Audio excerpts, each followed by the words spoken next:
You're listening to Moviesucktastic.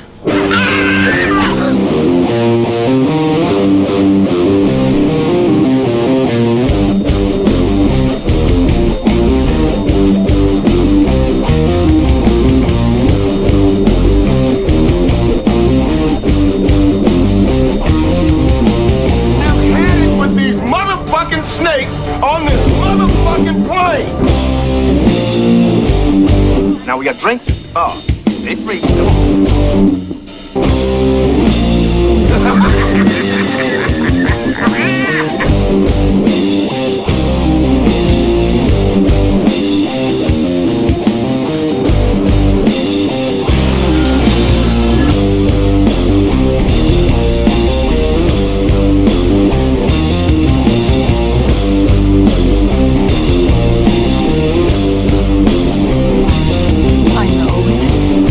It all sounds like some bad movie. Well, we're not reviewing bad movies this time of year. Not yet. Not yet.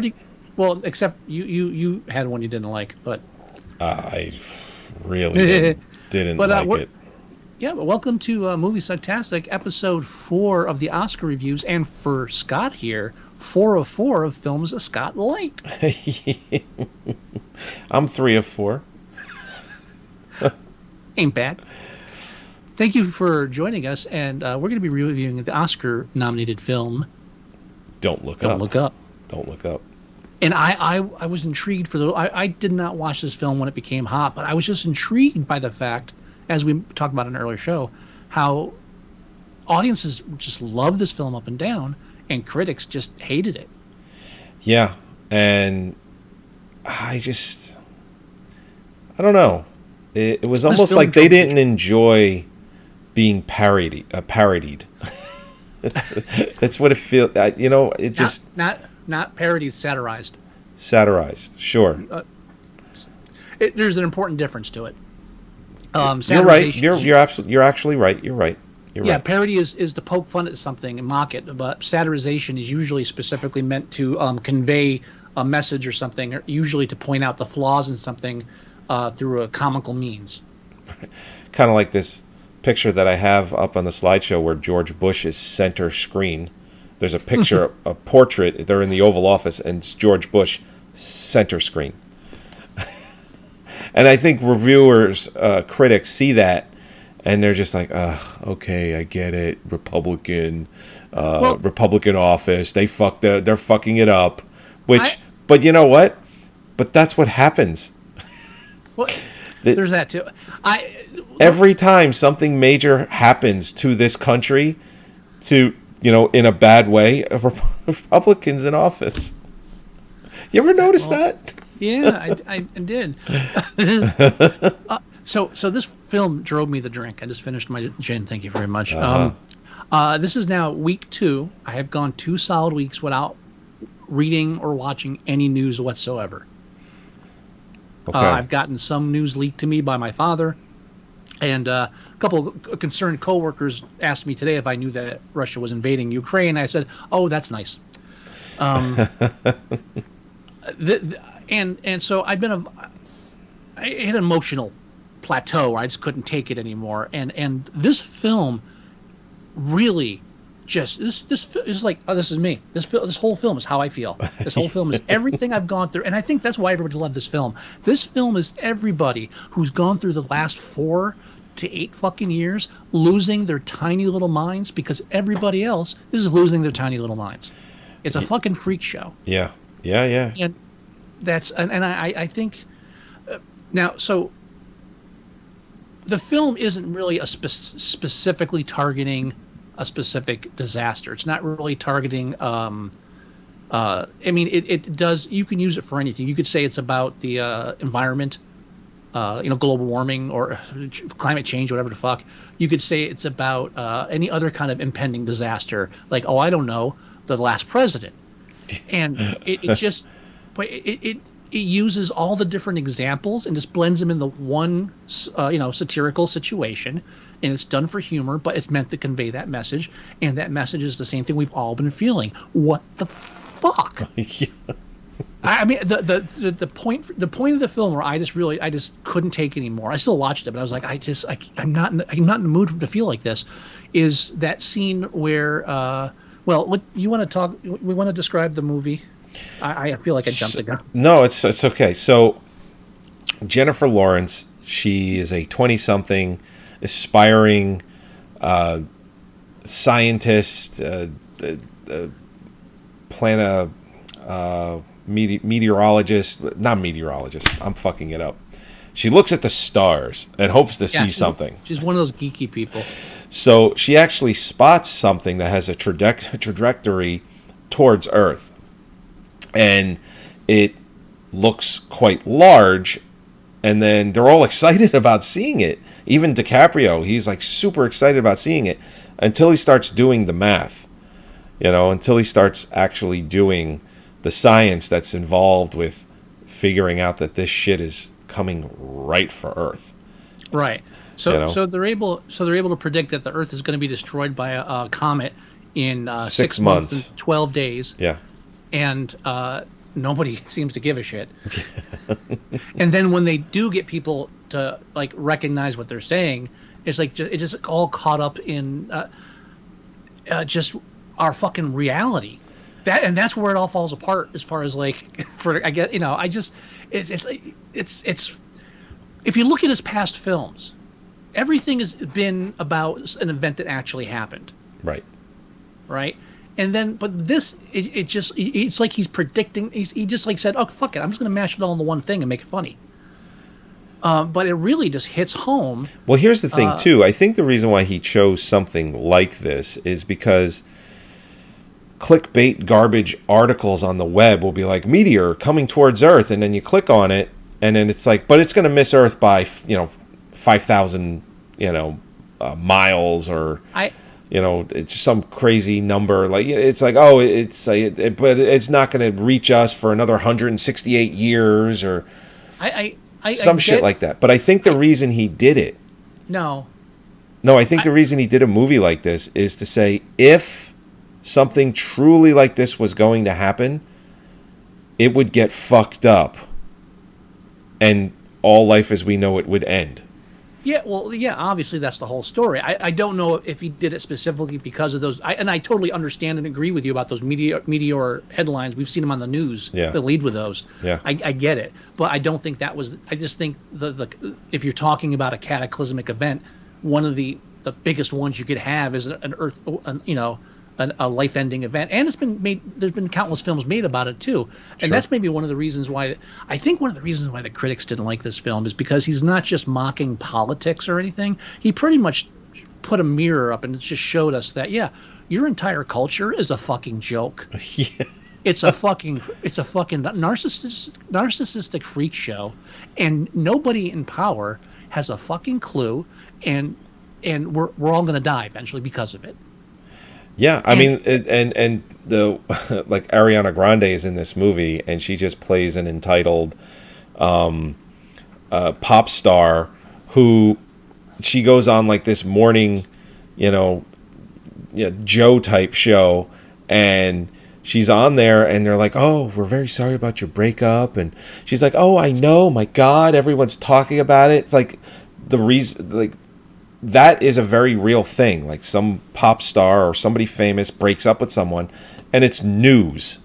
It's like, why is this fucking news? Well, that's why. I mean, nothing in the film is like it doesn't reach that parody level where it's like, oh, that could never happen. Everything is reflective of something else real, and everything is like. There's not one point of the film where you just say to yourself, "Well, this wouldn't happen." It doesn't happen. There's no point. Everything in the it's. That's why I said I think that's why critics hated it because he made fun of the film industry too, and he brought all the the point of that whole scene where Leonardo DiCaprio's character breaks down during a news show and just starts screaming about that the president is a fucking liar, and it hit a nerve with me because every single rational human being in this country and around the world waited 4 years for somebody to fucking do that. Yeah. Waited for just just for some TV personality just to say, listen, this why do we keep playing this fucking game?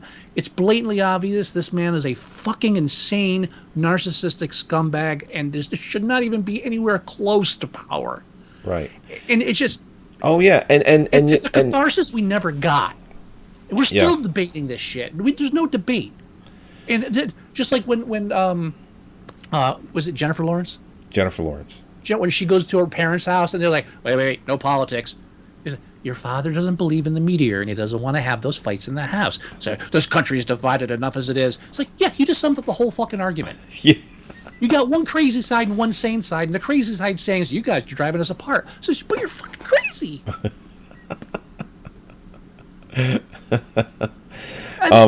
That's the brilliance of this movie for me. It's just that it's. Well, sure. Like even later on in the movie, when there's the meteor deniers, the whole we won't call it the Republican Party, even though we know it is. They got the stupid fucking hats. Don't look up. They want you to look up. It's like they don't know what they're talking about. And then at some point during one of the rallies, the meteor comes into plain sight, pretty much, and he's like, they've been lying to us. And, it's obviously they're country bumpkins, flyover state type. And again, that's another catharsis that never fucking happened. That we kept, guys, are you going to realize eventually what you're, no. Well, even what's her name? The president? Meryl Streep. Meryl Streep, thank you. President Orlean, played by Meryl Streep. She, obviously is supposed to be Trump, a gender bend version of Trump, right. Or like a cross between Trump and Sarah Palin, but but her son is Trump Jr. Is definitely Trump Jr. and or Eric, a combination of their. Yeah. It's just blatantly fucking obvious, and again plays it perfectly. Yeah. I mean, but again, there's nothing in that part that you don't believe because it's already fucking happened. No, it's a satire that it's only a satire because we're laughing at it, but nothing in this stretches credulity. Credulity? Yeah. Too much gin. Sorry. So what's funny is I actually watched this movie a week ago, last Friday, and I'm watching it, and Mare is watching it too, and she's not enjoying it. And hold on. There's a reason for it. So I go over to her, or I look, because I'm laughing at parts too. And she's like, I don't know. I'm just, I don't know. And I'm like, what is the matter? So I paused it because, I didn't want to miss anything too. She's like, it's just, she's like, it's just like, it's moving like a documentary. It's too close to home. Yeah. So I think, not that she didn't like the movie. Mm-hmm. She didn't like that our society, our culture, and everything like it is pretty much exactly what's going on in the film. She actually had her hand in her head at one point, and I'm like, what's the matter? And she's like, ... And I'm like, I get it. See, I'm already 3 years beyond that emotional point. So tell her to call me if she needs any help. Yeah. But I told her that too. I said, listen, it's just like 20 years. I go, we got to just sit and laugh at this because, maybe because this movie comes out, maybe it gets a little more notice because of it. But I'm trying to make her feel better. Just if I make her feel better, there's a good chance that we'll be dead before something like this happens. Yeah. It's a good chance it'll just be our kids dealing with this nonsense, so don't worry about it. Oh, God, that makes me sad. Stop. If my kids had to... Oh, God. Elon Musk will have them mining on Mars. It'll be fine. Oh, yeah. We saw the Elon Musk character in this. Fucking... Oh.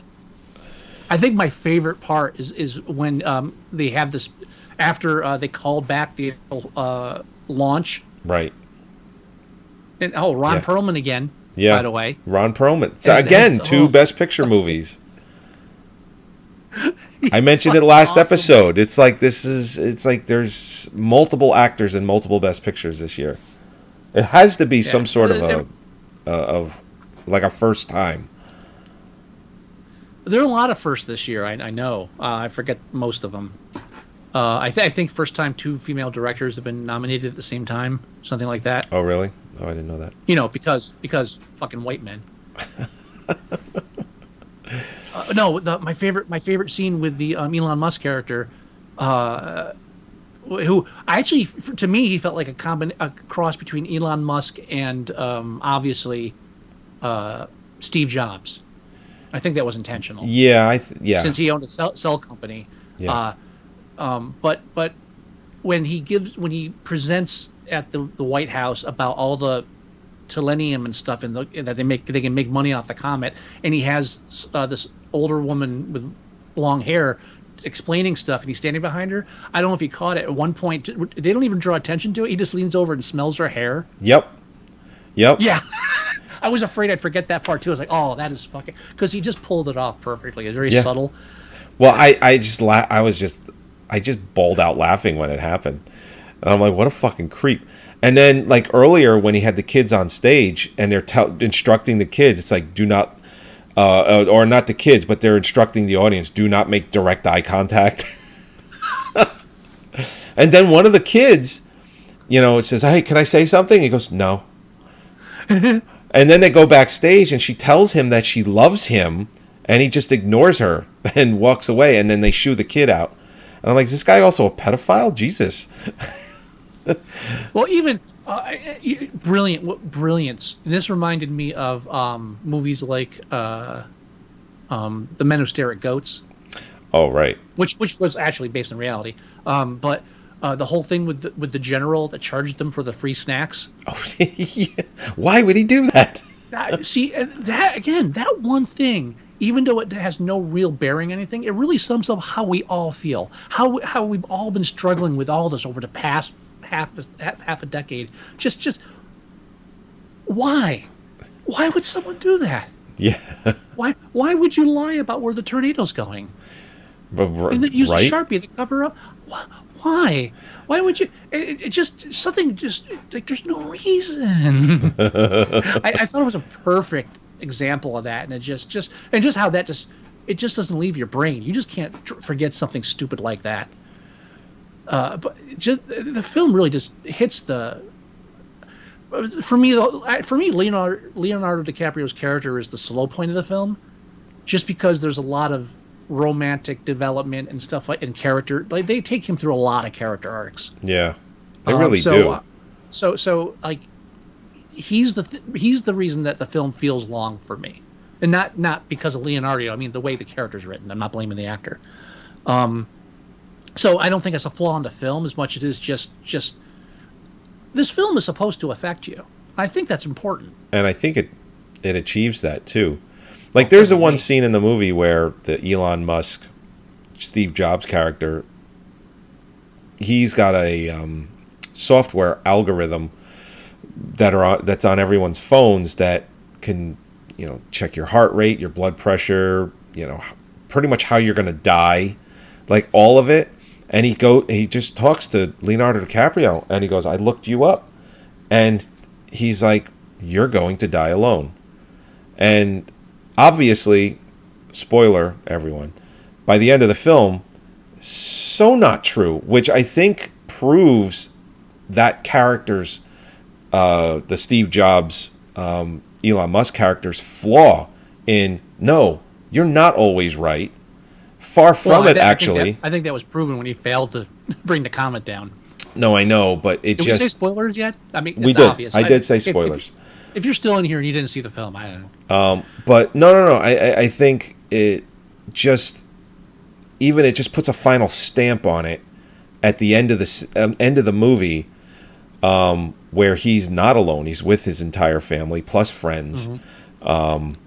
So for someone who has a paralyzing fear of death, I tend to like a lot of films about the end of the world. I don't know what my fucking problem is. There's another one. Oh, so the background behind me Yes. is from the film. Yes, it is. And I chose this because this is who I am. You're the guy that's like the shaman, What? No, not a shaman per se, but but you're the guy dancing, saying yes, yes. I'm just like, yeah, You're Woody bring it on. Harrelson in 2012. I'm just gonna fucking say that. Yes, exactly. That's who I am. That's who I want to be. When the world ends, that's where I want to be, on the edge of the volcano, just screaming, "You motherfuckers!" Just yeah. Because drum solo as the rocks fall. You know, just because fuck. when I saw this scene in the movie and I see the guy dancing around and I'm like, I get it. He's like, Mother Earth is, it's going back to hitting zero reset button. But I also got a flashback to Woody Harrelson from 2012. How do you not? How do you not? Oh. Which was not a good film, but I still love it. Oh, we watched it at my house, and I think Mare, she was watching. She goes, "This movie is so silly and dumb," and I'm like, "Step away." But yeah, I mean, This movie's fun. As long as you just embrace that, the film's great. Yeah, I mean, and it's got John Cusack. How could you not hate it? How could you not like it? I mean, just what was it? Greenfield, the Russell Crowe film with the end of the world. Not Russell Crowe. The other one. Came out last year. Oh, is that Gerard Butler? Gerard Butler, thank you. That one. Yeah, Greenland. Greenland, that's the one. I haven't actually seen it yet. Take your time. Okay.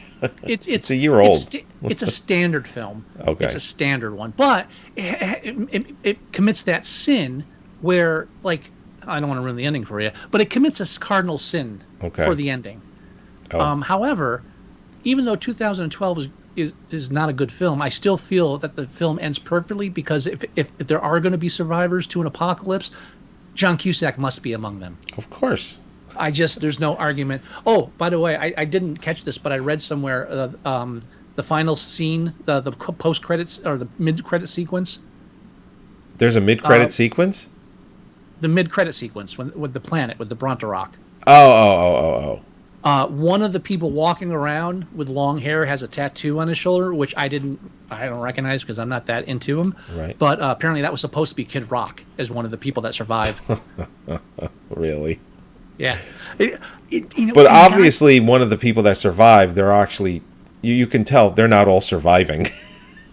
just by the way that extra scene happens. And God damn it, that scene where he tells her, so how am I going to die? He's like, you're going to be eaten by a Bronterock. We don't know what that means. No one knows. We just and I remember thinking, okay, so this is obviously a setup for a joke. And after that brilliant ending, totally forgot about it. Yeah. Even when it came up to that, like, the cryogenic spaceship in the future, I was like, I totally forgot about it. And that's I always love when that happens with a movie, when I forget what's obviously a setup joke, right? Because it shows that the film is distracting me. I'm not just waiting for the next beat to drop. Sure. Oh yeah. And whether it's because of the writing or because of the performance or just because of the story flow, I mean, it doesn't matter. He pulls it off in all of his films. I mean, he makes he's. I think the thing is, in the past, like especially with films like actually with most of them, he takes boring historical controversies and makes them interesting and entertaining. Sure. And I think maybe it's just like this jarring thing where suddenly he makes a film where, it's funny, but it's not complicated. Just fucking shoot the rock out of this guy. Yeah. I mean, sure. Oh yeah. I really don't. I still haven't read critics' arguments about the film. I don't really care too much, but eventually I want to, because I'm curious. How you could just shit can this film. Oh, and also, the Republicans, or whatever, they had the little buttons with the arrow pointing down. Right. Yeah. And then the other ones had the arrow pointing up for look up. Yeah. So just look up and don't look up. But then they had the one director plugging his film about the end world being destroyed by a comet, and he's got the button with the arrow up and down. It's like, well, yeah, that just shows everybody's just got to come together, And it was like, holy shit, he's even talking about the whole whataboutism, or on the both sidesism, where everybody's Right. like, oh, well, both sides are to blame and everything. It's like, and that's one of the reasons they got pissed off, because that's the one thing they always try to use to explain why they're so fucking pussies. And film people, journalists, politicians, what have you. Also that scene where Leonardo DiCaprio's character, after he finds out that they're going to try to mine the comet, and they're like, "Why you're not going to quit?" And he's like, "Well, wouldn't you rather have someone in there to try to keep it from And like, holy shit, that's what every fucking person that took a job in Trump's White House used as his excuse. Right. It's like, well, someone has to be there to make sure something bad doesn't happen. Yeah, like Burks.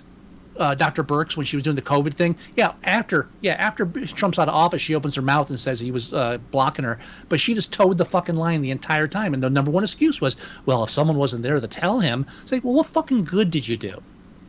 Right. See, this film, the film hits so many fucking points that are just so relevant to that. This is better than a documentary. This is why satire is a thing. This is, literary film, whatever. This is why it's a thing, because it gets to the heart of the matter easier than the heart of the matter.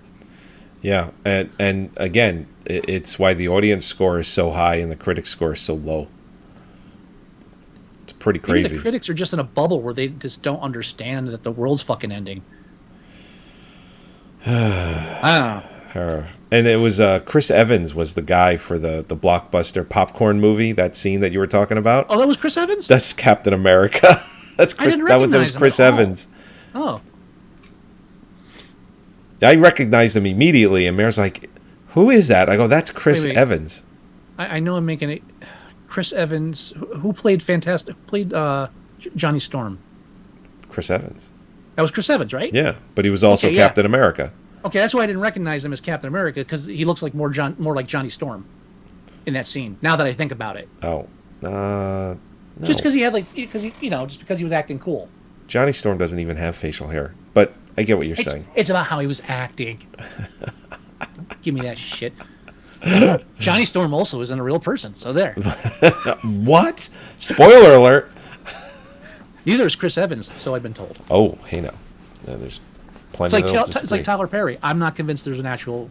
I don't think there's actually any Tyler Perry films, because I've never seen one. Oh, I've never seen one either. Yeah,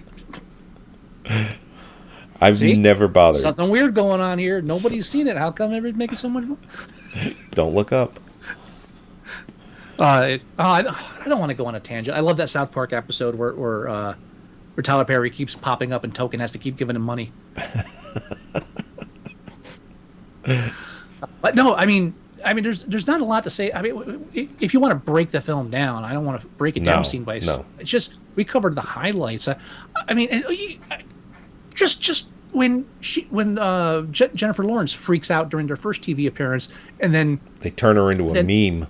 Turn her into a meme and destroys the whole message. It's like, oh, just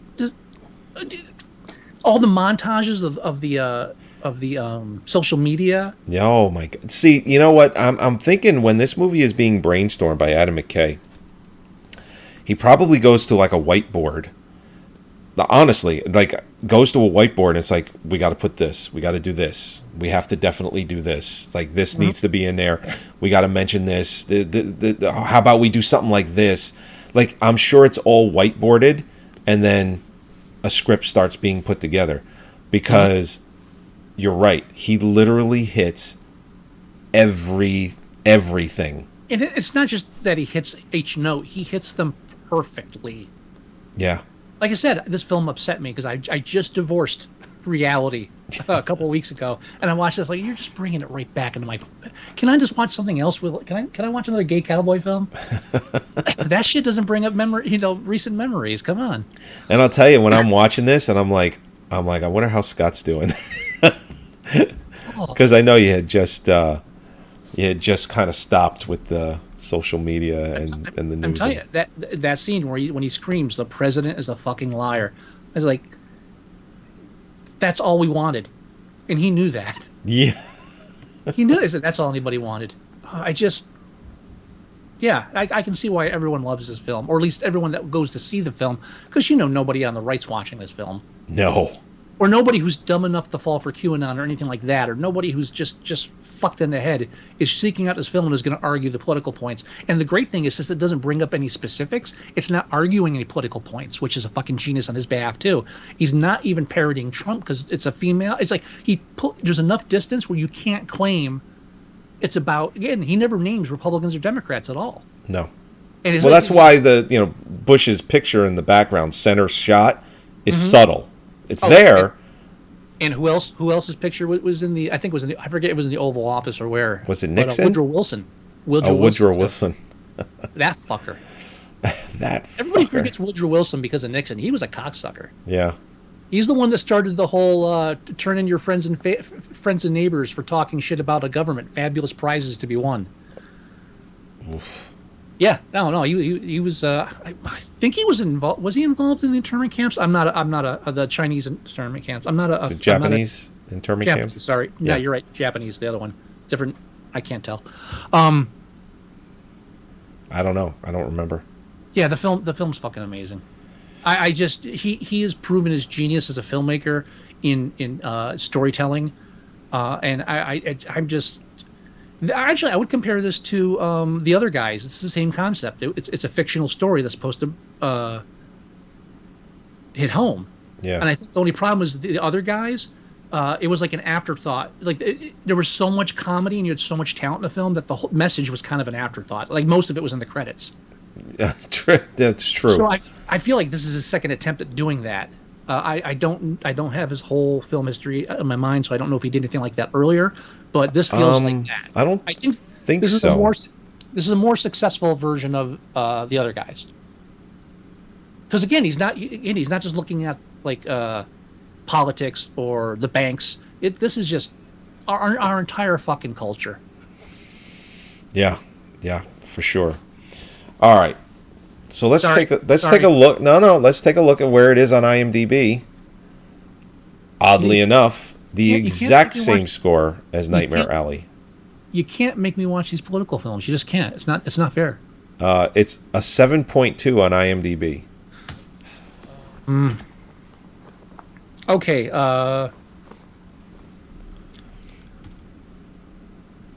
I'm thinking. What are you thinking? Fuck you. How can I not type today? I am thinking it's definitely between us. I want to go 8 again. How do you feel about that? I'm good with an 8. I mean, here's one of those times where I always say it. I wish I could go half points because I go 8.5. Because is it a 9? I wouldn't say it's a 9. But I would say it could be. Maybe if I watch it another couple of times, like maybe even a couple more times, like catch things I missed or little subtleties, nuances. But this is absolutely should not be anything less than an 8. By the way, astronomer. The word you were looking for is astronomer.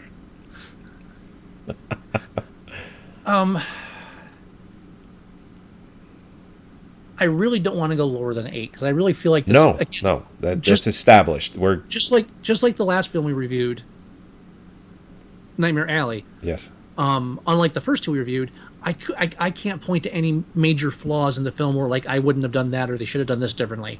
Right. I really can't. I mean, the film does what it meant to do and it does it right. It's just you can't argue it. So I would say at least an 8. You know what? I think. Well, let me put it this way: if you were trying to talk me into a 9, it wouldn't take much. Same here. I'm just afraid of setting a precedence, and I don't know if that's right or not. You know what? Fuck it. I'm putting 9. Okay. I'm tired of giving a shit. Yeah, 9 it is. Right. Although I gotta say, Jennifer Lawrence's face annoyed me the entire fucking film. Why is that? All right, not her face, her head. The combination of the hairstyle, like the bangs and all that, and the eye makeup. I think that was done on purpose, though. Because she's she's a sex symbol. She's beautiful, so they kind of toned that down a bit. because if they made her hot, you know, she would have. I think it would have. I'm not saying she's ugly. No, I'm not. I know what you're saying, though. I know what you're saying, Tom. Because normally she doesn't look like that. She's very beautiful, and she dresses differently, and her face is done differently with makeup. So to make her more average, I think helps. Makes sense. Helps it, sure. With that point where it's like, oh, we're going to turn you into a meme, even though, you're Jennifer Lawrence. We got to knock it back down to an 8. I remembered the one problem I had with the film. It has to do with her. Can you knock it down to an 8 after you gave it a 9? I'm not going to knock it down to 8, but if I had remembered this beforehand, I would have argued for an 8. The only problem I have with it. Okay. And again, I wouldn't have had a problem with it if her eye makeup and her hair wasn't bugging me.